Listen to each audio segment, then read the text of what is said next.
Носителот на златниот медал од Карате 1 премиер лигата во Москва Емил Павлов денес беше примен кај штипскиот градоначалник Благој Бочварски. Денеска во мојот кабинет имам можност да остварам една пријатна убава средба со нашиот најдобар каратист Емил Павлов, човекот кој што пред само 2 дена на премиер лигата во Москва освои златен медал, што е рамно на европско правенство или на светско правенство во карате спортот.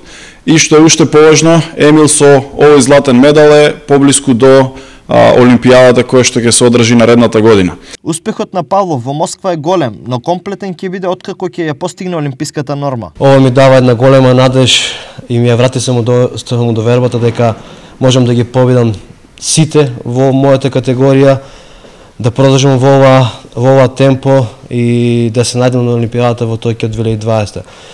Не се залетувам со овој успех, ова е еден почеток до постигнување на целта.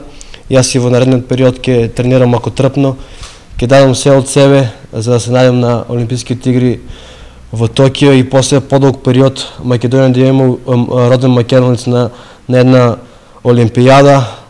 И се надам дека на крај повторно вака ќе се среќаваме тука со голем резултат. На приемот кај штипскиот градоначалник присутен беше и неговиот тренер Жарко Арсовски, кој беше на висина на голем педагог. Кога ученикот ќе го надмине учителот, тоа е нешто неопишливо. Значи, јас повеќе се радувам и мојот брат и другиот тренер на Емил Павлов се радуваме на повеќе на резултати на Емил отколку на нашите резултати. Тоа е за нас голема чест затоа што покрај тоа што се докажавме како спортисти, еве сега добро се докажуваме и како тренери. Шанса за олимписката виза Павлов да ја чекира има доколку на Карате 1 премиер лигата во Мадрид, закажана за крајот на идниот месец, го повтори успехот од Москва.